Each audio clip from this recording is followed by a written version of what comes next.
ॐ नमो भगवते वासुदेवाय। जय श्री कृष्ण चैतन्य प्रभु नित्यानंद, श्री अद्वैत गदाधर श्रीवासदि गौर भक्तवृंदा। हरे कृष्णा कृष्ण कृष्ण हरे हरे, हरे Ram Ram Ram Hare Hare. Hare Krishna. So for 3 days we are having this session from Srimad Bhagavatam, 5th canto, the three births of Bharata Maharaja. Bharata Maharaja took three janmas, first as the king, second one as the deer, and third one as Jadabharat. Very amazing journey Maharaja Bharata had, and beautiful lessons, especially the conversation between Bharata Maharaja, Jadabharata and Rahaguna Maharaja is the most important portion in Bharata's life. It speaks a lot of things, and we can take so many lessons from Bharata's life.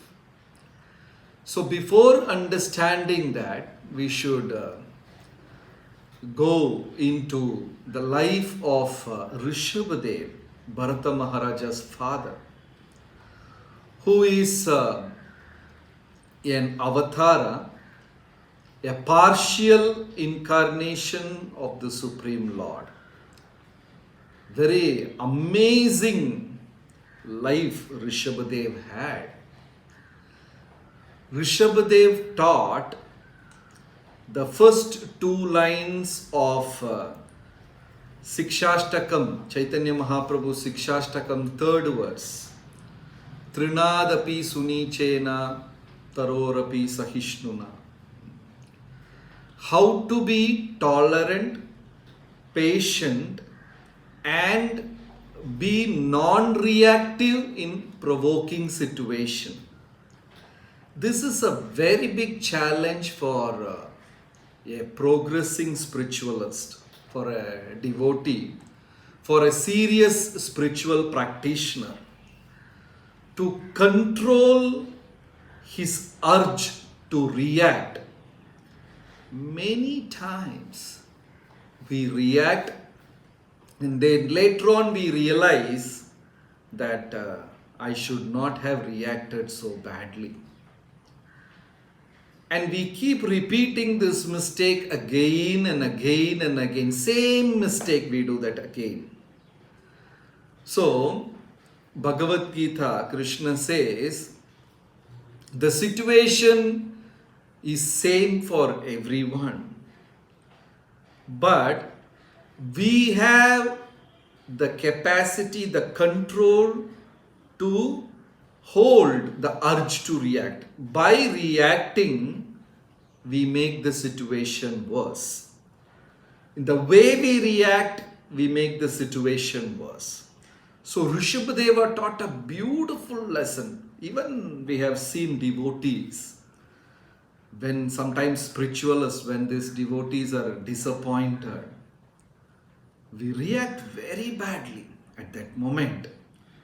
We can't even control our emotions, and sometimes we burst out.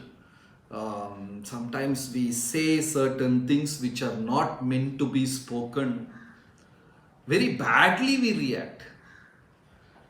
And that reacting tendency, Vamshi Prabhu, the audio is not very clear. Audio is weak. It's clear? Clear, okay. Oh, okay. Thank you. Oh, okay. Right. So, the way we react make the situation better or worsen the situation. So Rishabdeva taught a beautiful lesson. He voluntarily put himself in negative situations where things will provoke. This is called as tapasya. This is very beautiful.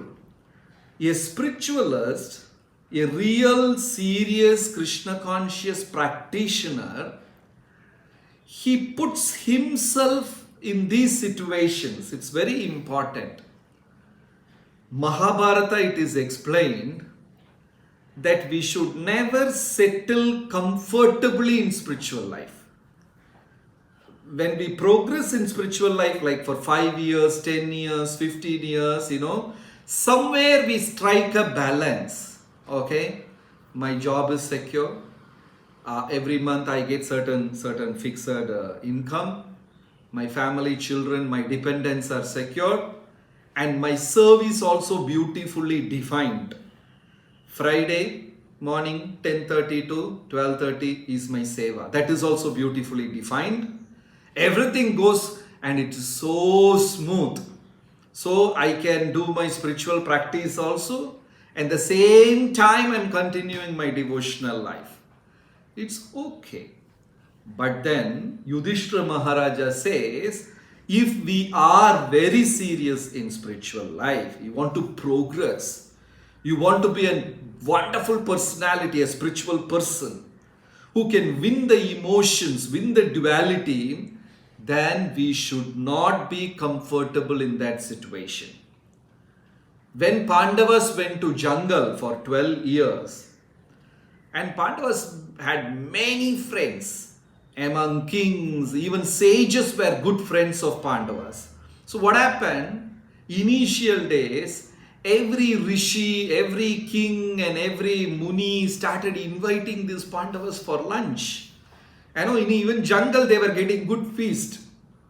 One day certain sage will invite, another day some other sage will invite, and they will go and have wonderful lunch, and Bhima was quite okay with that. Because every day he is getting food. Then one day Yudhishthira said, no more invitations hereafter. We are not going to get our accept invitations for lunch. Not only that, we will go deeper into jungle where people can't locate us. So Bhima was quite upset with that. What's your problem? We are in jungle and some people are inviting. Anyway, we are following that 12 years Vanavas. What's the problem? Then Yudhishthira said, when we are comfortably situated, that dilutes our goal. That dilutes the desire to reach our goal. So Yudhishthira forced Pandavas, especially Bhima, to take that voluntary tapasya and move inside in the jungle deeper. And they were putting themselves in uncomfortable situation. They are not sure whether they will get their lunch or not. What about their next meal? What about their next shelter? Which cave they can take rest? They have put themselves in that uncomfortable situation so that internally they were depending on Krishna 24/7, 24 hours a day. For this particular reason, a devotee will accept voluntary tapasya. That's beautifully explained in the relationship between Srila Prabhupada and Tamal Krishna Maharaj, one of the initial followers of Prabhupada, one of the senior most disciple of Prabhupada from the initial days. Whenever Tamal Krishna Maharaj comes to Prabhupada and says, Prabhupada, I have done this, immediately Prabhupada will take him ruthlessly, mercilessly, he will uproot Tamal Krishna Maharaj from that platform and throw him into a completely new arena where it's full of risk. Prabhupada once said, I would like my books to be distributed. So immediately they formed this library parties and traveling buses, and throughout America they were flooding, with Prabhupada's books. And you should see those scores what they used to give to Prabhupada every day. Per day they used to give, in those days they used to say 1,000 sets of Prabhupada books where they were distributing physically door to door, libraries, universities, on the streets, up to 1,000 sets of Prabhupada's books. I am sure even today that's not possible. And when they were achieving so much, and that score was going, and the talk and spreading Krishna consciousness, it was like flying high in the sky. Prabhupada took Tamal Krishna Maharaj and sent him to difficult places. And this man was happily taking challenges. And he will go, achieve and come. Then Prabhupada will say, go to Japan, go to China. He used to give all tough things. He got married. Prabhupada said now, after 1.5 years or almost 2 years, something like that. I'm not sure about the time. Wonderful wife.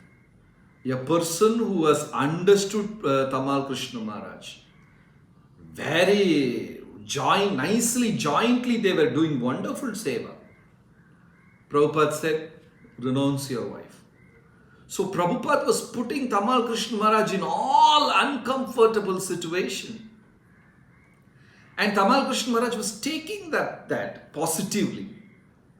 So, uncomfortable situations in spiritual life is very helpful, because internally we will depend on the Supreme Lord.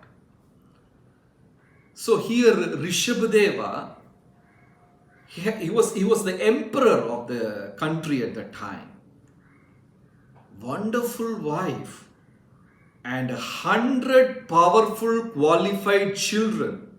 And the first one was Bharata, very qualified personality. Still, Rishabhadeva renounced his kingdom and went to places as Dikambara. Dikambara, this thing, sannyas he has taken, that is a particular kind of renunciation which a sect of Jains practice today. I am sure we cannot live their life even for one day. We can't live their life. This Dikambara sannyasis, they never interact with Mataji. Women can't cook for them. Women can't serve them, That's like a very, very strict and very tough style of life they had. Even if you cook them, like 50 items, 100 items, you know what they will do? They will take all the 100 items and put it and mix it together. There's no point in cooking varieties then. They will put rice, dal, roti, sabji, sweet, even if you give ice cream, that also on the top. All the items they will mix and they will eat from that. Very, very, very tough system they had, a practice they had. And they will physically pluck every single hair from their body, from head to toe. They will uproot, pluck their hair before their sannyas diksha. Before the diksha, the Jain sannyasis have the system. 3 days before, they can eat whatever they want, they can dress however they want, they can enjoy all the luxuries of life. They can do that. Then, just the previous day of sannyas, 2 people will come and physically pluck every single hair in their body. And from that day, they live a very ceremoniously strict life. They have to eat only a certain amount of food, they can sleep only certain, they have given duties, and their death is amazing. It is called as Salikana.